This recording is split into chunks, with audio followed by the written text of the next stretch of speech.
Welcome to the Hire Yourself podcast. If you're ready to take control of your destiny, build wealth, and live life on your own terms, this is the place for you. Each week, Nat and I will talk about business, franchising, and personal growth to help make you more successful. Good morning, Nat. Good morning, Pete. How are you, my friend? I am pumped and ready to do a podcast. I am pumped up too. It's amazing, right? We're both pumped up for the podcast. I got to tell you, I just had a really special thing happen. So my wife and I just hit a special anniversary, a wedding anniversary, right? Wow, congratulations. Yeah, congratulations. She's put up with me that long, right?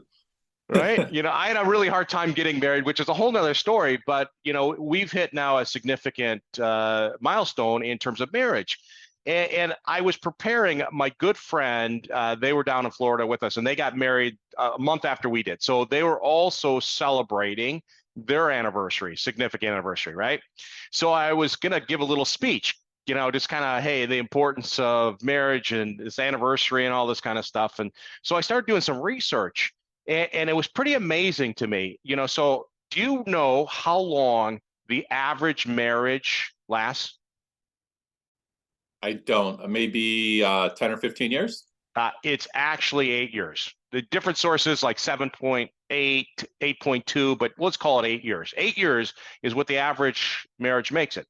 And you got a 50% chance of getting divorced if you get married, right? So the odds are pretty high that when you get married, you're going to get divorced. But what I learned was the longer you're married, the increased chances you have of success. Simply put, if you're married for, like an example, 30 years, you have less than a 1% chance of getting divorced if you make it to 30 years. Oh, so did you make sure to tell your wife that? I did, because I'm trying to lock her in. I'm saying, hey, listen, now you're kind of stuck with me now. You can't get rid of me from that standpoint. Lock in the next 30, right? Yeah, right. And I thought about, this, I was given this speech that marriage is a partnership, right? When we invest in a franchise, that is a partnership. And so I was reflecting on what makes a good partnership. What characteristics make a good marriage or partnership? So I think it ties both the marriage as a partnership and business as a partnership, franchisor and franchisee. So let's today talk about what I believe are the 7 characteristics of a successful partnership if you were going to invest in a franchise. Sound good? Perfect. Yeah. All right. So when we talk about developing a partnership, what would you think the first one would be? I believe kind of the most important characteristic. If we were looking at a partnership, what would that be? I would say things in common or, compatible. No, that's very good, but that's not the number one. The number one is trust, right? You got to have trust from the standpoint. And that's really this idea that you're going to have conflict, and you got to trust the partner to kind of figure out how we work it out from that standpoint. I used the example, I did one of those leadership things, right? And have you ever been to one of those things where they basically do this trust exercise where you close your eyes and you got people behind you and you just lean back and you fall and they got to catch you? Yes. Yeah, right. The infamous trust fall.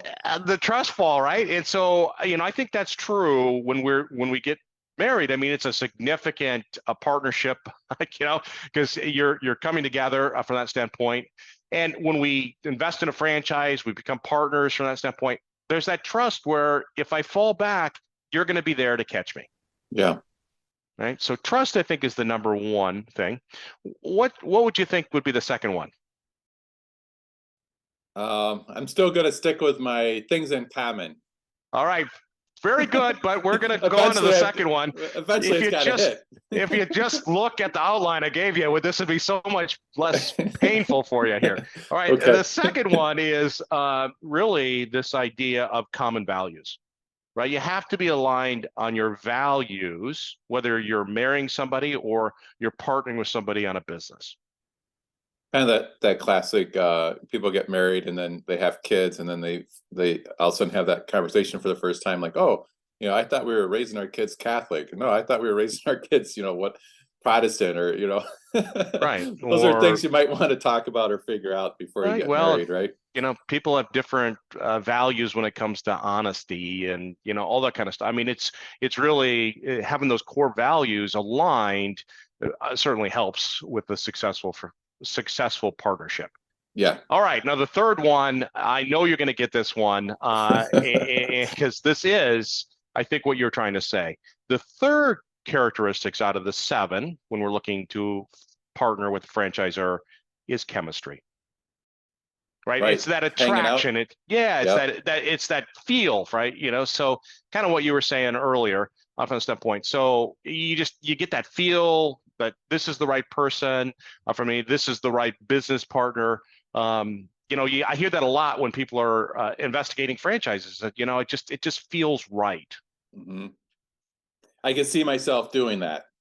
Is another thing I hear people say about franchises, right? Yeah, It's like they can see themselves doing it. right. So the fourth one is and this took my wife and I a little bit to get this figured out, right? So I was a little slow in regards to this next one is defined expectations of your partner. What are my expectations for you? What are your expectations for me? I think that's fair. And do you think that translates to franchising?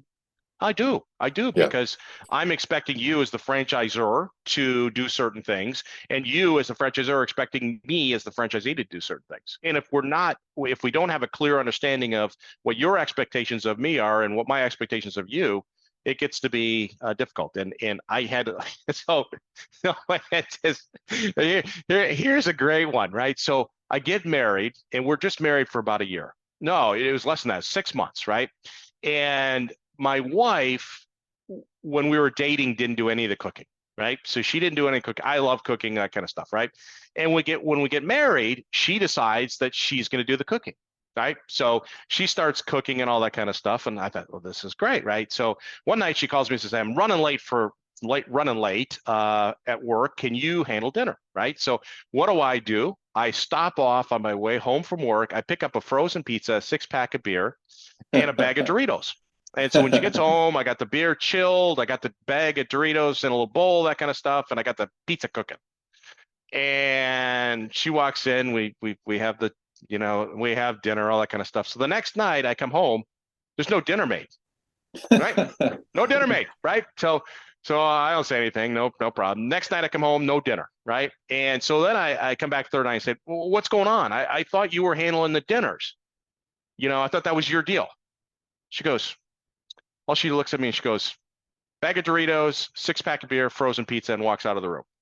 And so clearly, I didn't give her my expectations, and she sure didn't give me my expectations that, hey, listen, if I want you to cook a meal, I don't want you to do Doritos and a frozen pizza and a 6-pack of beer. So Yeah. expectations, you got to be clear on your expectations. What Yes. about the fifth one? Well, what do you think the fifth one is? I'm going for mutual respect for 200. Very good. I'm glad you found your outline, right? So it is one in marriage, it's a partnership. And just like as you're a franchisor, you have to have that mutual respect for each other. Yeah, that makes a lot of sense. The kind of going back to defining each other's role and having mutual respect, and also just kind of giving the benefit of the doubt a lot of times too, right? Yeah. Yeah. When I sometimes don't listen to my wife, I don't give her that respect I need to give her as we're maybe making a decision or we're doing something. I just jump to a conclusion.